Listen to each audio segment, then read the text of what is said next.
black woman sits across from the bank manager, her hands folded, her documents stacked neatly. She's calm, polished, patient. But the man behind the desk isn't listening. He sneers at her paperwork, flips through pages like junk mail, then leans back with a smug grin. In full view of the lobby, he rips the top sheet in half and drops it in the trash. She must be lying, he mutters loud enough for everyone to hear. This can't be real income. Around them, customers glance up. A white mother pulls her child closer. An older man watches from behind a newspaper, frowning. The manager's voice rises. We don't hand out loans to people who fake their numbers. He waves for security. The woman doesn't move. Her eyes don't even blink. She just sits, quiet, still, and humiliated. But what no one in that bank knew was this. The regional president of the entire bank chain was minutes away, and when she walked in, she wouldn't just recognize the woman. The chair, she would embrace her. Before we continue, I'd love to know, where are you watching from today? Comment below. The woman's name was Denise Harper, 43 years old, widow, mother of one. For the past year, she had been living in the quiet back half of a 2-story home her husband built with his own hands. The garage he once used as his repair shop now stood shuttered and silent, its sign faded, its tools waiting. Denise had spent months organizing, planning, saving, working part-time at the public library and doing night classes in accounting. She wasn't trying to start something new. She was trying to bring something back to life. Her husband's shop had been more than a business. It had been a place where neighbors gathered, where he fixed bikes for kids without charge, and never turned anyone away for being short on money. When he died, suddenly, heart attack, everything froze. Denise had barely enough to cover the funeral, but in the months since, she'd kept every receipt, sold a few things, and quietly pulled together a loan application with hopes of reopening.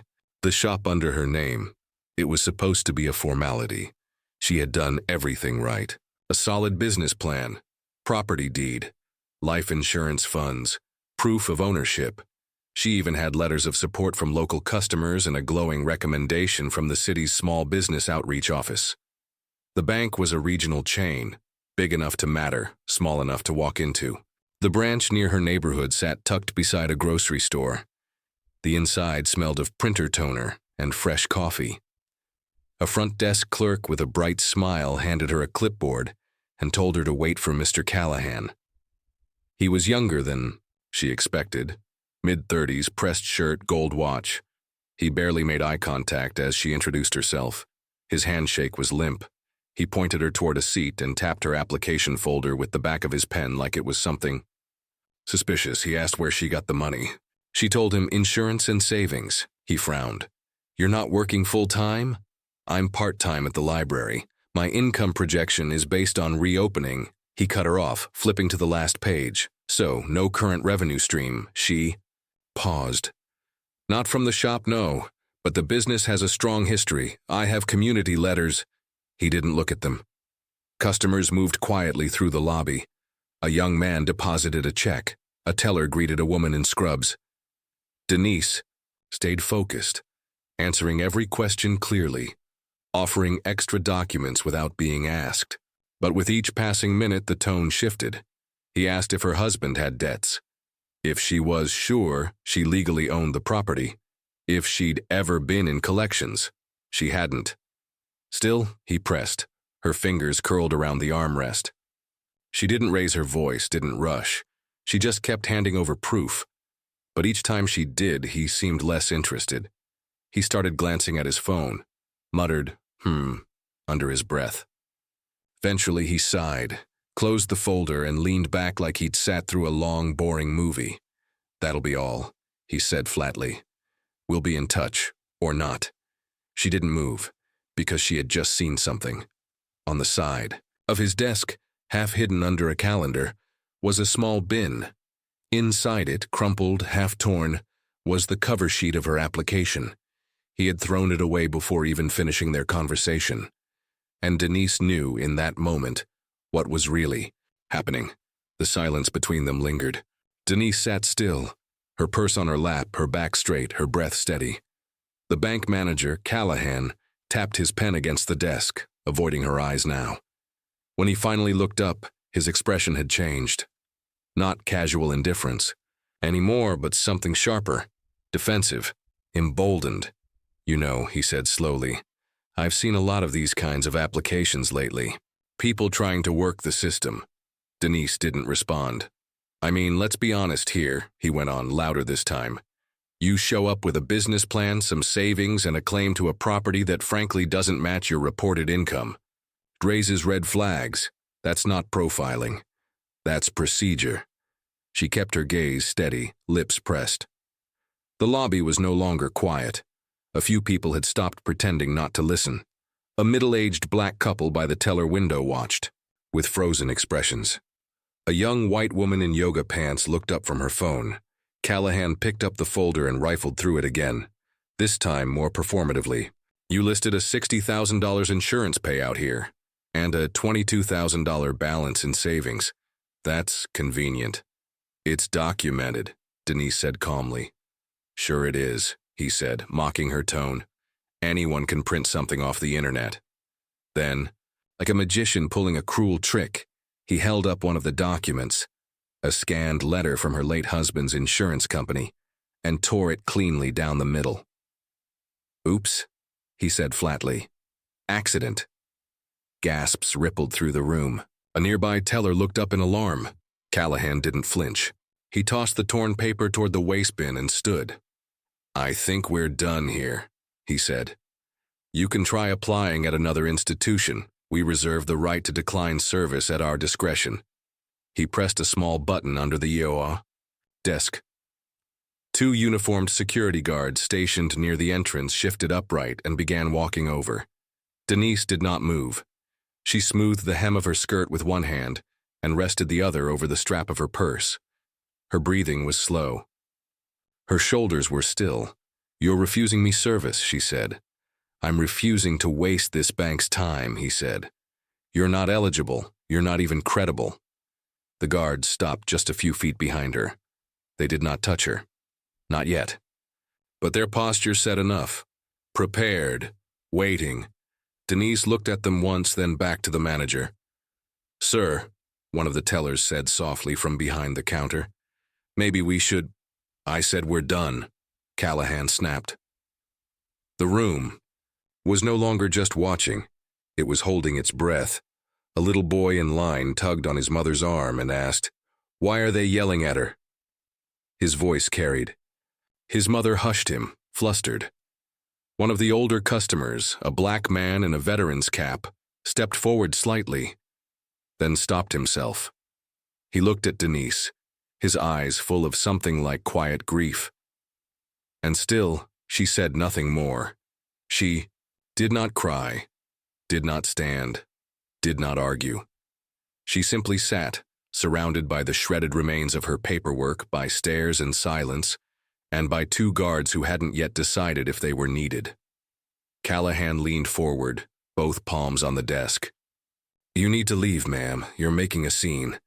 Her head turned slightly, just enough to glance at the clock on the far wall. A small movement, but enough, because that clock marked 11:58 a.m., and at precisely noon, everything would change. The seconds ticked past in a silence so thick it felt like the whole room had stopped breathing. Denise remained seated, her hands folded gently in her lap, the soft rhythm of her breath the only thing moving. Behind her, the guards hovered awkwardly, waiting for a cue that hadn't come. Callahan stood with his arms crossed, posture tight, mouth drawn into a smirk of quiet satisfaction. Final warning, he said. Either leave peacefully or we'll have to escort. He didn't finish the sentence, because Denise turned and looked at him, not with anger, not even hurt, but with something heavier, something quieter, a look that said, You have no idea who I am. He didn't flinch, but he shifted in place. Across the lobby, the little boy from before peeked out from behind his mother's legs. He whispered again, Why are they being mean? To her? This time his mother didn't respond. She was too busy watching. A soft beep from the door startled the silence, but no one turned. All eyes stayed locked on Denise, as if the whole room understood that this moment was no longer just about a loan.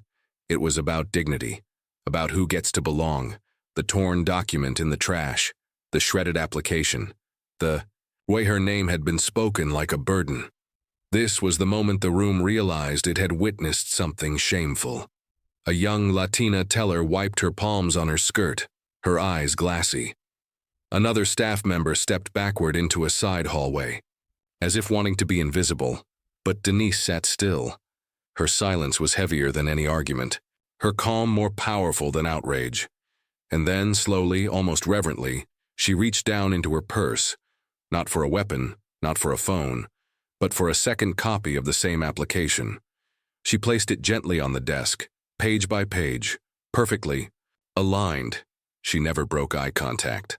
The manager's smirk faltered. Security glanced at each other. One of them, older than the other, took a step back. They were beginning to understand. Because this woman, who had been treated like a liar, a fraud, a problem, was still here, still composed, still whole. And that frightened them more than anything. She stood, finally, with grace. She did not speak. She did not look around. She simply waited. At that exact moment, a soft breeze swept in through the front doors. No one noticed the sound, but they all felt the shift, because what was coming through that door would change the power in the room forever. The glass door opened. With a muted chime, no one turned at first, too focused on the silent standoff playing out between the woman and the man who tried to erase her. But then a voice, firm yet warm, cut across the room. Denise. The name landed gently, like the first drop of rain, after a long drought, and Denise's head turned, not with surprise but recognition. Standing in the entrance was a tall white woman in a navy pantsuit, hair pulled back in a smooth twist, eyes sharp and searching. Callahan looked up. His face froze. The woman smiled and crossed the room with purpose, heels clicking against tile, parting the tension like a tide. She did not stop at the desk. She did not ask for introductions. She walked straight to Denise and opened her arms. In the center of the bank, in full view of every staff member and customer, she embraced her, not out of pity, out of respect. Gasps rippled again, but this time they came with a deeper quiet. People leaned forward, eyes widened, even the guards stepped back. "Thank you for waiting," the woman said gently, still holding Denise's hand. "I came as fast as I could." Callahan found his voice. I'm sorry, ma'am. Who are you?" She turned toward him slowly.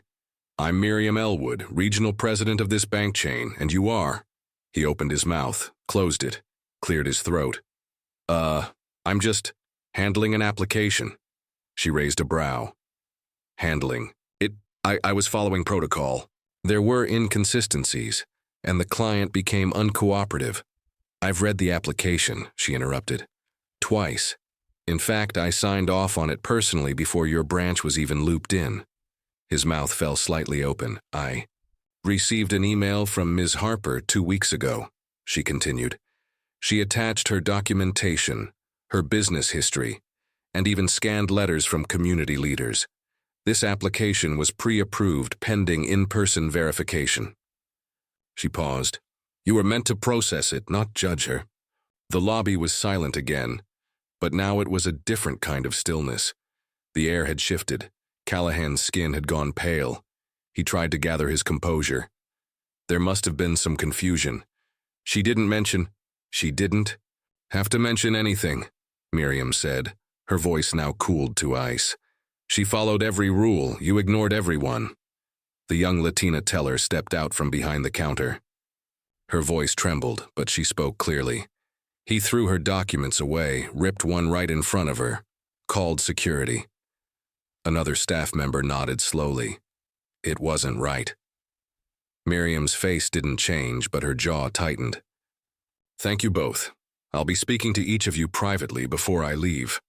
Callahan looked around, suddenly isolated.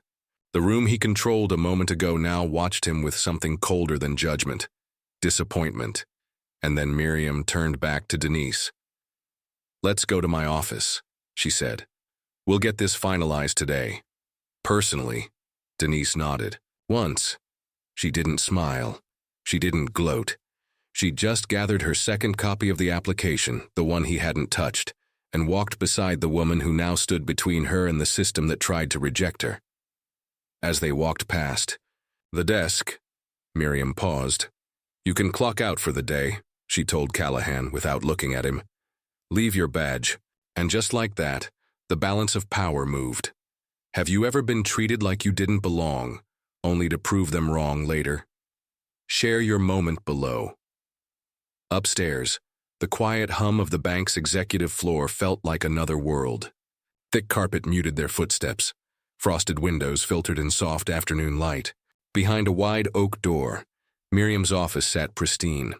Walls lined with local business awards and framed community partnership letters. Denise stood near the window, arms at her sides. She hadn't sat down yet. Miriam opened a drawer and pulled out a fresh copy of the loan paperwork. "I've already signed off," she said, placing the file gently on the desk. "We just need your signature." Denise stepped forward slowly, her hand steady as she took the pen. No apologies yet. No words. Just process. Miriam waited in silence, letting the moment breathe. When Denise finished signing, she closed the folder and set it down with care. Only then did Miriam speak again. "I'm sorry," she said it with weight, with intention. "I trusted this branch," she continued, "and I trusted that my people would carry out their duties with fairness and decency. What you experienced today, what you've been forced to endure, was the opposite of that." Denise didn't nod. She didn't speak, but something in her shoulders eased. "I read every line of your application," Miriam said. "The plan, the business history, your community letters. It was one of the strongest submissions I've seen all year." Downstairs, the bank moved. In uneasy quiet. After Denise and Miriam had walked out of the lobby, no one had dared speak for a full minute. Callahan stood frozen near his desk, red creeping up his neck as staff and customers glanced between him and the shredded papers in the bin. Then one of the guards, the older one, turned and walked back to his post without a word. The younger followed, and the room exhaled. Callahan reached for his badge, but a teller's voice cut through the hush. "She deserves better." It came out low, almost a whisper, but it rippled. A woman near the back, silent until now, spoke up too. "That was wrong. We all saw it." An elderly man nodded. "Shouldn't take someone important walking in for someone to be treated with respect." Callahan turned to defend himself, but the words caught. No one was listening anymore. In Miriam's office, she picked up the phone and dialed. "Tammy, cancel my next 2 appointments. I need time with compliance and HR." She looked back at Denise. "I'm starting an internal review, not just here. Across all our branches. I'll be honest, I should have done this sooner." Denise's gaze finally softened. Still no smile, no fanfare, but her eyes met Miriam's fully now. "We'll fast-track your funds," Miriam continued. "And I'm waiving all processing fees. Your account will reflect the change by morning." Downstairs, Callahan exited through the employee door, his badge tucked under his arm. He didn't say goodbye. By the time Denise came back down, escorted quietly by Miriam herself, the air in the branch was different, respectful, still. Customers stepped aside without being asked. Staff lowered their eyes, not from shame but from humility. Denise walked out the same doors she entered through. Same purse, same poise. But the weight she carried no longer rested on her shoulders alone. Behind her, a woman in scrubs whispered. She never even raised her voice. And someone responded, "Didn't need to." 2 weeks later, the old mechanic shop on Jefferson and Vine was no longer silent. The new sign had gone up on a crisp Saturday morning. White letters, hand-painted on navy blue wood, Harper Auto and Sons. Below it, in smaller print, in honor of William Harper, 1968-2023. Neighbors walked by slowly, some stopping to take photos. A few dropped off flowers or handwritten cards. Others simply nodded when they passed Denise on the lot, offering a silent kind of respect that didn't need explanation. Inside, the garage buzzed again. Tools clicking, tires being rotated, a new receptionist answering phones in the office Denise had cleared out with her son. Her late husband's favorite wrench, still slightly rusted, now hung in a shadow box near the counter. And tucked in the corner of the front window sat a framed certificate from the regional bank. Small business relaunch grant expedited. The bank hadn't just processed the loan. They had gone further. After Miriam's review, 3 other customer complaints were uncovered at that branch. Similar patterns, quieted down, brushed aside.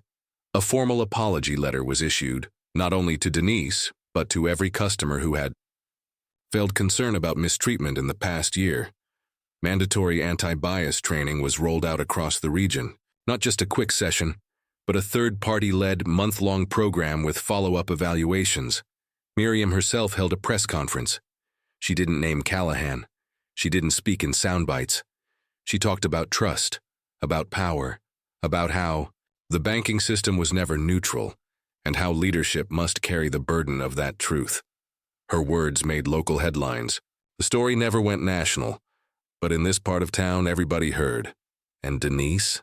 She never said much. She didn't tell reporters her side. She didn't write a blog post or post anything online. She just showed up to her shop at 8 a.m. each morning, sat behind the counter, helped customers. The ones who knew her from before came back first, then new ones followed. People who'd heard what happened and wanted to support her in quiet ways. An oil change here, a brake pad replacement there. They came not out of charity but to be near something honest. And slowly the shop became what it had been before, a place where people felt seen. One afternoon, Miriam came by, unannounced. She parked quietly and stepped into the shop wearing a simple button-down and jeans. Denise greeted her with a slight nod. No ceremony, Miriam walked over to the shadow box and looked at the wrench inside. "He must have been a good man," she said. Denise didn't look up right away. Then, "He was." They sat for a moment at the counter, neither needing to fill the air with apologies or explanations. Just 2 women, carrying different parts of the same system, trying to make something better than it had been. Miriam reached into her bag and pulled out a folded piece of paper. She slid it across the counter. "City Council is holding a public forum on inclusive business policy," she said. "They're asking for speakers." Denise looked down at the paper, then back at Miriam. "I'll think about it." Miriam smiled. "That's all I ask." The bell over the door rang as a father and daughter walked in. The girl wore a backpack with patches stitched across it. Denise stood up and waved them over. "Be right with you," she said softly. Miriam nodded and stepped back out into the light. Outside, the wind had picked up, tugging gently at the new sign. It creaked slightly, but held firm. The days moved quietly after that. Denise never chased attention. She didn't need to.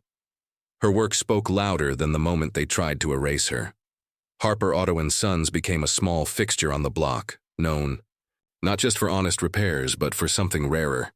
Dignity that did not demand the spotlight. Children who once rode by on scooters now waved when they passed.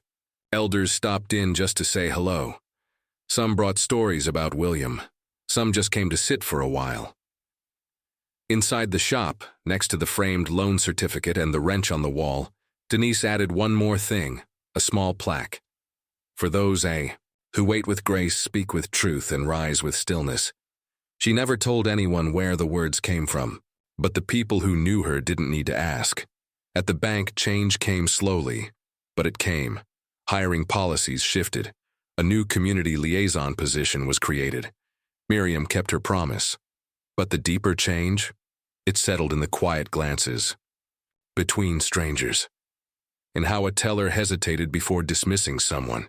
In how a manager thought twice before raising his voice. Because everyone remembered what happened when the woman they underestimated didn't back down. If this story moved you, take a moment to share it. And if you've ever experienced quiet strength in the face of injustice, we see you.